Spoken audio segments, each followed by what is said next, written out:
Dans cette vidéo Blender, nous allons voir une problématique liée au modifier Array. Donc déjà pour la démonstration, je sélectionne le cube, je vais dans l'onglet Modifier Properties, je rajoute le modifier Array, je mets plusieurs clones, donc un nombre au hasard, je crée donc mon décalage sur X, Y et Z pour l'exemple. Et là, arrivé à cette étape, la question c'est est-ce que je peux manipuler ce cube-là, par exemple, pour le déplacer et faire ce que je veux avec, pour qu'il ne soit plus aligné, ou même pour le manipuler, faire ce que je veux. La réponse, c'est non, dans l'état actuel des choses. La nature même du modifier Array, et même de tous les modifiers, c'est de laisser Blender faire ses calculs, et par conséquent, on n'a pas de contrôle sur les copies. Donc la seule chose qu'on puisse faire, c'est la chose suivante. Donc je vais en mode Edit, je me mets en transparence, j'appuie sur le 3 pour passer en mode de sélection face, et là si on regarde bien, le seul cube sur lequel je peux sélectionner les faces, c'est le cube original. Voilà. Donc là les autres, je n'ai pas de contrôle dessus. On peut essayer de faire ce qu'on veut, ça ne marchera pas. Donc là, je sors de transparence et je reviens en mode objet.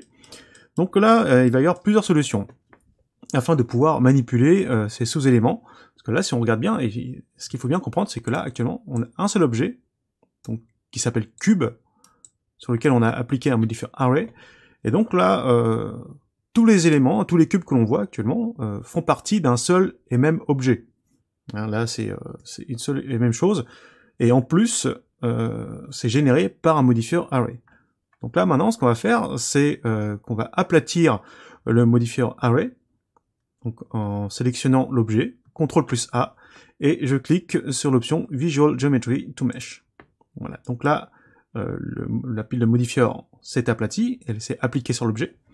Donc là, si je retourne en mode Edit, et que j'appuie sur la touche 3 et que je me mets en transparence, maintenant là, on voit que après avoir appliqué le modifier, maintenant là, les éléments, les différents cubes, agissent vraiment comme des éléments. Ce ne sont plus des objets procéduraux calculés par Blender. Maintenant, c'est devenu des éléments que l'on peut sélectionner.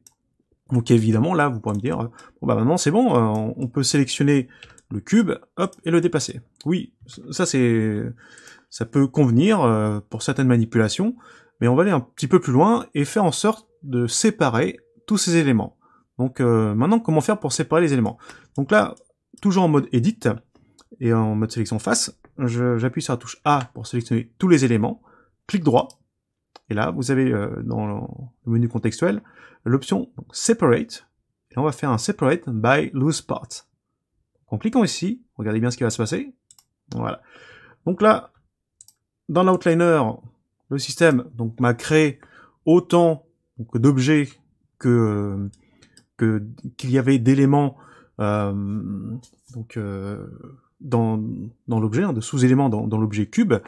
Donc là, maintenant, là, si je retourne en mode objet, donc je vais pouvoir sélectionner que les cubes qui m'intéressent, voilà, pour pouvoir faire ce que je veux avec. Alors l'une des particularités maintenant, si on regarde bien, c'est que là je vais déplacer les cubes. Voilà. Donc peut-être que certains d'entre vous ont commencé à voir ce qu'il se passe. Donc, et ça se trouve au niveau donc là du centre de l'univers. Voilà.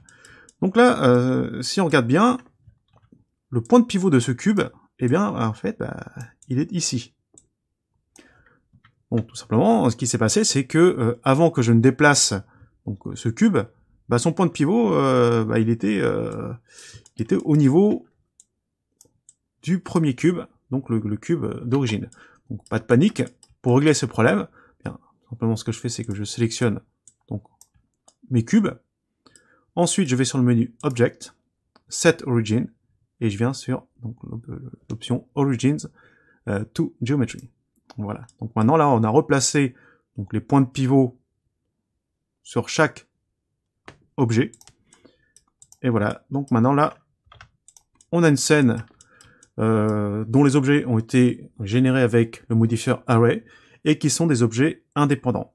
Donc il est très important de comprendre la philosophie de Blender à ce sujet.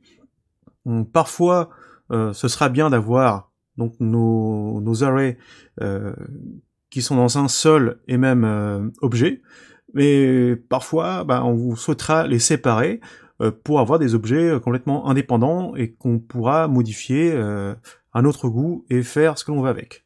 Donc n'hésitez pas à vous entraîner, à le faire et à le refaire plusieurs fois afin de bien comprendre comment cela fonctionne et de vous habituer à ce comportement avec Blender.